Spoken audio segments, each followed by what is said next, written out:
Hi, everyone. Judge Andrew Napolitano here for Judging Freedom. Today is Tuesday, July 30th, 2024. Matt Ho will be here in just a moment on what happens when a war criminal addresses a joint session of Congress.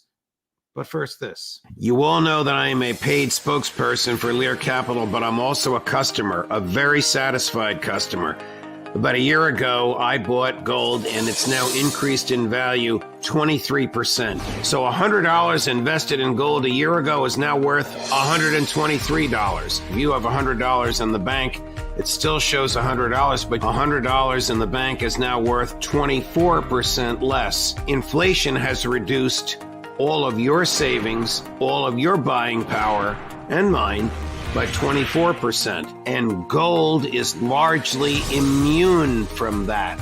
If you want to learn how gold will soon hit $3,200 an ounce, call Lear Capital, 800-511-4620, or go to LearJudgeSnap.com.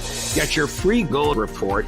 Same experts who predicted the 23% rise that I've enjoyed have predicted this $3,200 an ounce gold. Learn about how to transfer this to an IRA. Protect your savings. 800-511-4620, LearJudgeSnap.com. Tell them the judge sent you. Matt Ho, welcome here, my dear friend. Always a pleasure. Thank you very much for joining us.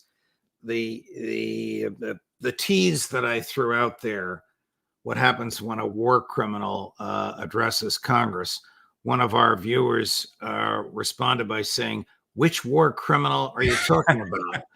Congress is paying for the slaughter in Gaza. Good point, but I'll let you take it from there. His audience was bought and paid for. We all know that. Right. It reminds me of when the Pope came and spoke a number of years ago, and he decried the merchants of death, the arms companies in front of the U.S. Congress, and they all got up and cheered. Again, ignoring the fact that they are the merchants of death. They are as connected to the military-industrial complex as the Boeings, the Raytheons. The U.S. military-industrial complex and its empire couldn't survive without its members of Congress being bought and paid for by all types of criminals being involved in all kinds of rackets. It's appropriate, Judge, we're talking about this. Oh, and by the way, I'm sorry. Welcome back. I'm sorry you didn't get the full to fully enjoy your vacation. A couple of things happened. I picked two of the most historic weeks in modern American history to try and relax on a beach in northern Italy, and we did a couple of shows from my hotel. But life goes on. But thank you for your kind comments. But what do you think Netanyahu's purpose was in not offering a peace plan, but being as bellicose as he was? His purpose, Judge, was simply to show who's in charge. It wasn't even a question of who can get the Democrats and Republicans to give 58 standing ovations in 55 minutes or whatever that number came out to during his speech. It was a question of showing who can get the Democrats and Republicans to kneel and kiss the ring. Because even the majority of the Democrats who didn't show up for the address, which is about 100 of them or so, most of them, the vast majority, I would say, whenever the next bill comes around Congress to send billions of dollars to Israel, to send them tens and thousands of more weapons, they will vote for it. So even those who didn't show up for his address, they're still committed to him. So this idea is that I am Benjamin Netanyahu. I am going to Washington, D.C. in the midst of the general election campaign for the U.S. presidency. I am going to show up in between their two conventions, and I am going to show who the Congress kneels and kisses the ring for. It's for me because I am the one who has the power here. There's speculation that there was discussions involving what a U.S. role in a war in Lebanon would look like, but that's more weighted, I think, towards rumor than actual certainty.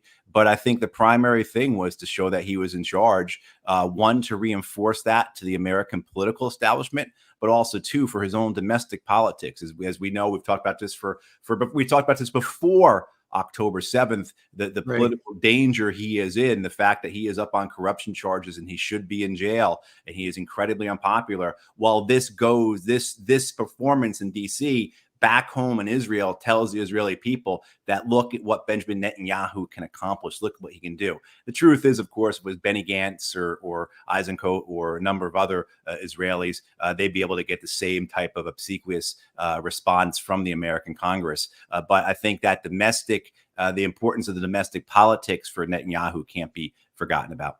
Ambassador Charles Freeman, a friend of yours, and Colonel Lawrence Wilkerson, a friend of yours. By the way, Larry Wilkerson was in the crowd of demonstrators outside the Capitol building. I don't know if you were there. He said there were 50,000 people there. The press gave them no coverage at all.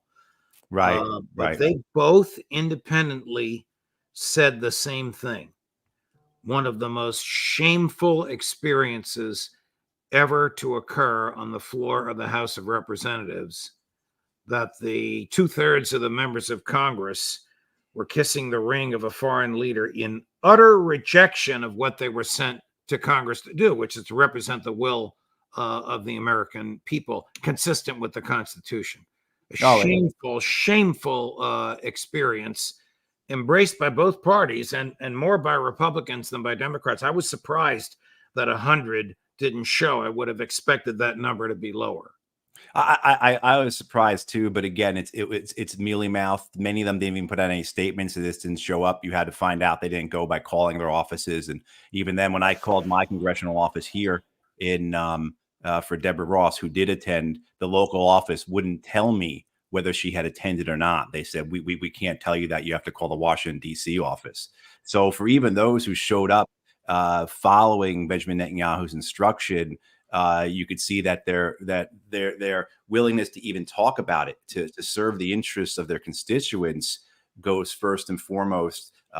Gets in line behind Netanyahu, because he is first and foremost for them. It's fitting today, Judge, that today, July 30th, is Smedley Butler's birthday. The great Marine Corps general, won 2 medals of honor, would have won a 3rd if the rules had been different back then. But after his time in the Marine Corps, 30 some odd years, he left the Marine Corps and decried the U.S. military, the U.S. empire. He explained that his time in uniform across the globe, fighting and killing for the United States, seeing his fellow Marines being killed and wounded, was all done for the benefit of Wall Street. He was a gangster for capitalism, and war is a racket, is his famous statement. And so it's fitting that we're here talking about Netanyahu. We're talking about this genocide in Israel. We're talking about how culpable and complicit and how bought off the American Congress is. And today is Smedley Butler's birthday. And you would not know that from the public schools, the government schools, where people like Smedley Butler aren't even mentioned. They're just deleted from American history. Only the generals who glorified in the killings are the ones who are mentioned. Do you think that Netanyahu really thinks that there would be a consensus amongst the American public for a war against Iran? I think he subscribes to what Hermann Goring said at the Nuremberg trials, when he was asked how you build up public support for these kinds of wars, these wars of invasion, these wars of conquest, these genocides.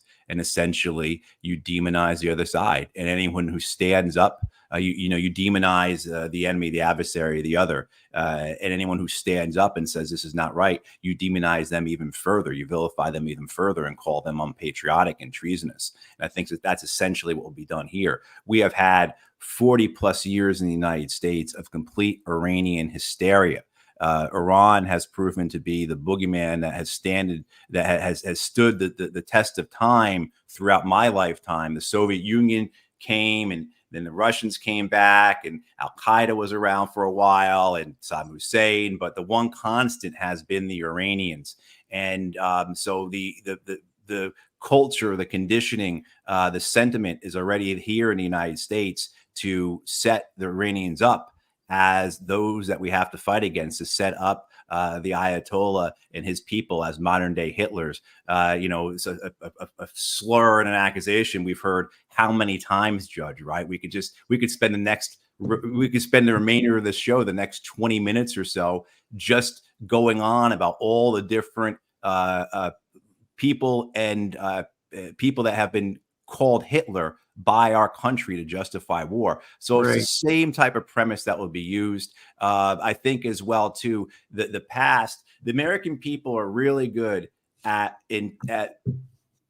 not understanding their role in the continuous line of history. And I'm not talking about past ancient history in terms of American history. I'm not talking about the Mexican-American War, the genocide of the native peoples, the Spanish-American War and the occupation of the Philippines, those types of things. I'm talking about even the fact that right now in power, waging these proxy wars in Ukraine, waging this genocide in Israel, setting us up for a war with China, are the very same people who ran the wars in Afghanistan, Iraq, Yemen, Libya, Syria, Somalia. These are all the same people. And the American people are able to put what's happening now into a different box than events that occurred in the same generation run by the same people. So unfortunately, I mean, that's got to do with the way the empire works, with the way the military industrial complex controls our media, with our education system, which you pointed out so correctly, Judge. How many Americans have ever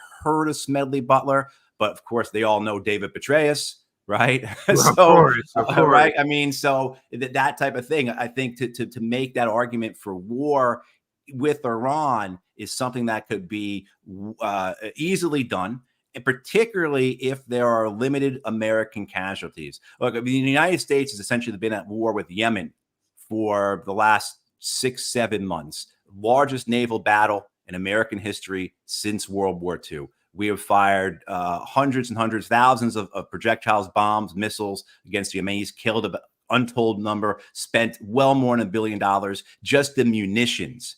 And that number is old. It's been utter failure, of course. The Israeli port in Eilat, which we are basically protecting, has been forced to shut down, go bankrupt. Only about 25% of the shipping that went through the Red Sea is currently going through the Red Sea now, even with the United States' naval presence there, battling the Yemenis for these last 6-7 months.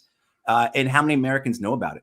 Joe Biden last week said something along the lines that the United States, he's the first American president in however long that where the United States has not been at war.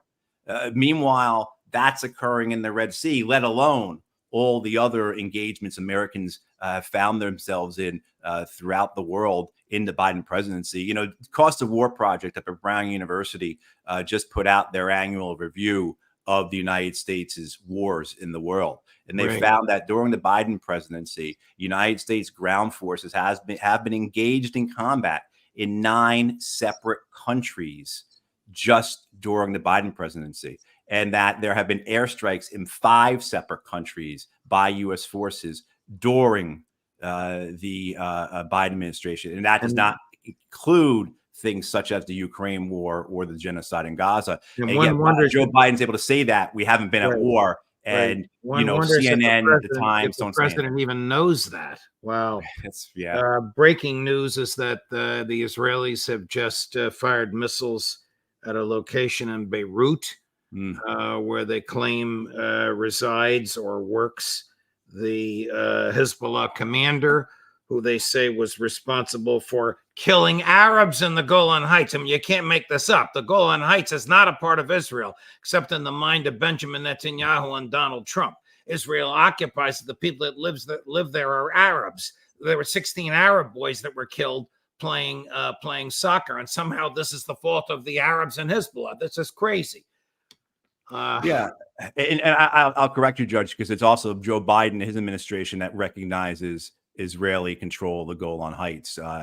Trump administration allowed the Israelis to annex the Golan Heights, a war crime. And the Joe Biden administration, when they came into power, they could have done something about it, and they chose to do nothing about it. The last time I checked, the American president can't change international law, though many of them wish that they could. Do you expect false flags? Do you expect the CIA to walk into the Oval Office and say, the Iranians have a nuclear weapon, we got to do something about it immediately? Or American troops as a tripwire somewhere in the Middle East? If that wasn't the case, and these people wouldn't be doing their jobs, Judge, not at least in the Ugh. sense of how these jobs are supposed to be done in historical context. I mean, the best evidence for false flags are all the previous false flags that have occurred. And this is something that we don't like to think about. We don't like to think that our generation is possible about for these things. We don't like to think that our current leadership is capable of what past leadership has done, that somehow we were removed again from that continuous line of history. But it's been in our lifetime, it's been in this century that we've seen numerous false flags, chief among them, the one that killed more than 1 million Iraqis, completely destabilized the region, blew life into Al-Qaeda when there was basically none, killed a bunch of my friends, was the Iraq War. And with regards to false flags, whether it be we talk about this attempted assassination of Donald Trump, or whether it be, say, this rocket attack on this Druze town in the Golan Heights that kills, 16 boys playing soccer, there's not the evidence backing up that these types of things occur. And then if you want to stick on the Golan Heights, why this could be a false flag. I mean, and also, too, it could have been an errant rocket. It could have been a misfired Iron Dome rocket. I doubt very much the Hezbollah fired this rocket intentionally at a soccer field when they've never done anything like that. And if they were going to do something like that, why would they attack a Druze community when there are Israeli Jewish settlements they can attack? But again, they haven't even done that. So again, the evidence shows that that's not the case. What's likely is the case is a false flag or possibly an accident that is then utilized to gin up a reason for war, right? A casus belli.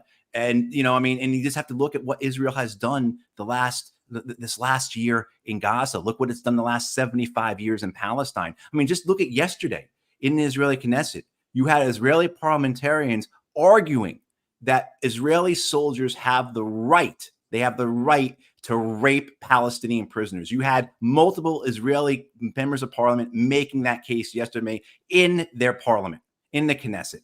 And so this idea that somehow this couldn't be a false flag is completely belied, completely undone by what Israel has done continually, as well as what the United States has done in terms of whether they are false flags that are committed directly or they're just aberrations of the truth. Isn't the IDF, doesn't it recognize that it has failed to defeat Hamas? Isn't it physically and emotionally exhausted? Isn't it utterly unprepared to engage in the type of massive mobilization necessary to take on Hezbollah? And doesn't Bibi Netanyahu recognize this? I think you're seeing within the Israeli army and in Israel in a greater level an exhaustion. Israel's economy is really bleeding out, is really struggling. Numbers, tens of thousands of businesses have closed. Investment in the country has dried up. Investment within the country has fled abroad. You have these reports of many, many thousands of people leaving Israel, never coming back. As we spoke before, the port in Eilat is closed. No chance of opening that up anytime soon. And I mean, on and on, all the examples of how Israel's economy is really, really crashing right now, alongside of an army that is exhausted in its efforts, in its genocide. It's being successful in that genocide, slowly but surely, but it's exhausting itself. And it's also, too, achieving a political solution is not there. So regardless of how many Palestinians you kill, you are still burdened with the fact that it does not change the political situation, and you still have this occupation for which there will be great and serious security concerns for Israel for as long as this occupation endures. So that's what it's confronted with. To Israel's credit, it does have a large cadre of, for lack of a better term, psychopaths within its population who have been conditioned for generations to believe, for both religious and nationalist reasons, the need for these types of ethnic cleansings, the need to expand greater Israel. So the Israeli army itself on a macro level may be being exhausted by its efforts in Gaza, but on individual levels,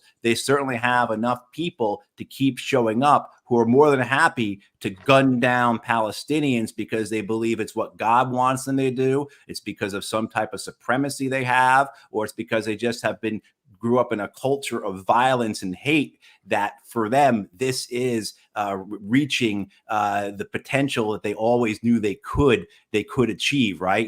They are really, as individuals yearning to be everything their society wants them to be by taking part in an ethnic cleansing, by taking part in a genocide. In their perverted minds, they see this as defense. Right. I mean, so that is what kind of counterbalances that type of exhaustion of the Israeli economy and the Israeli military. But then that conflict arrives in the politics of Israel, where you're seeing this friction, this chaos start to really build up and be shown, where there is great opposition to Netanyahu, great opposition to the government, but also to opposition within the government from its right wing, who says we're not doing enough. Right. And so all that conflict, leads you to a point where how is this going to be sustainable? And I think that's why you come back to this thing we've been talking about for, since it started back in October, this idea of expanding the war in Gaza into Lebanon or into the West Bank, or somehow to allow for a permanent emergency or a near permanent emergency for Israel that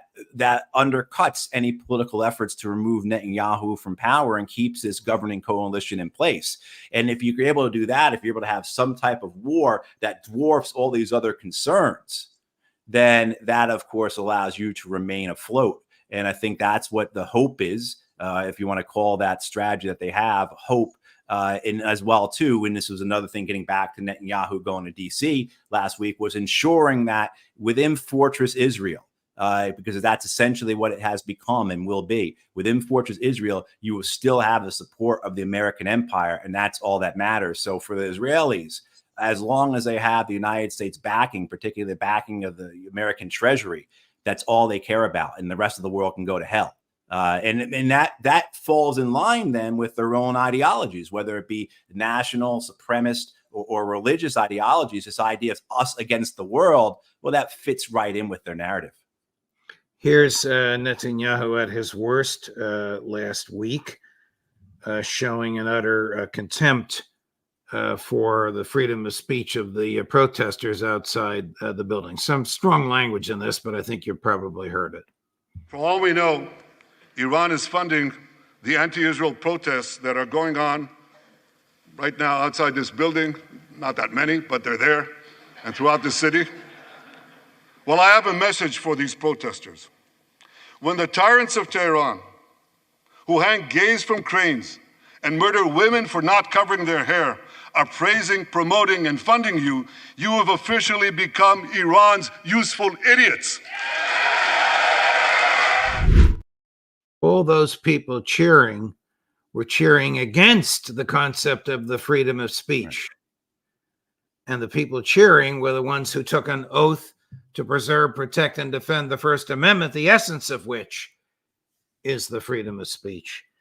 President Erdogan over the weekend made a very interesting statement in which he said the Turks may need to enter Israel. How do you interpret that? Well, first, Judge, with regards to Netanyahu and freedom of speech, well, I'll just say briefly for those who took part in the protests and all the other protests, is that it has an effect. Look, if that protest outside the Capitol didn't bother them, didn't get under their skin at a minimum, as well as show a potential political problem, he wouldn't have referenced it. He would have just ignored it. So Those protests are having an effect, if for nothing else, other than juxtapose what you just so correctly said, Judge, was the American Congress's preference for a foreign leader over our own Constitution. With Erdogan, yes, certainly this is a big topic right now. What is Erdogan going to do? I think, as most people say, most people know, he tends to run at the mouth, and that he sometimes is full of bluster and there's going to be no commitment to it. But at what point does he start committing to it? And this idea of, at one point, will the Turkish army, which is the largest army in Europe, largest army in the region, get involved, is something that we all have to consider and start taking more seriously. And I think that the issue here is two. One, that the two things that keep the Turks out, and as well as other nations out of what Israel is doing. One is the backing of the American empire, the backing of the U.S., but as the United States empire continues to decline, as it both overextends itself and exhausts itself and bankrupts itself, but also shows its incompetence and ineffectiveness. Certainly, our performance in the Red Sea is doing nothing but encouraging any potential adversaries. As that continues, you also have the issue that nations are understanding is that, look, the only thing that's really keeping us, along with the Americans, from getting involved, from stopping Israel from what it is doing, besides the fact that most of these governments themselves are corrupt and they're all part of this big racket anyway, but is the fact that Israel has nuclear weapons. And so I think when Erdogan looks at this and he says, I can go to war against Israel, but that means I risk losing Ankara to a nuclear bomb. Well, how does he remedy that? He gets a nuclear weapon himself, gets nuclear parity. And I think that is one of the things that comes out of this crisis, this episode in history, is 5 years from now, you see a vastly changed nuclear landscape in the Middle East. Okay, but is Erdogan full of bluster, or will he really put troops on the ground to reduce the slaughter in Gaza? I think what would be likely is potentially the introduction of troops into Lebanon, moving southwards to ensure that any Israeli incursion in Lebanon does not go farther than the Litani River in the south. So basically as a tripwire, if you will, but as some type of show of force or some type of buffer to get the Israelis to back off from any reenactment of their invasion and occupation of Lebanon 40 years ago. I think there's a point where Erdogan sees himself and the opportunity that this presents. Sisi, MBS, MBZ, the Ayatollah in Iran, they don't have the opportunity he has in this moment to be the next Salah ad-Din in terms of uniting the Muslims against the invaders.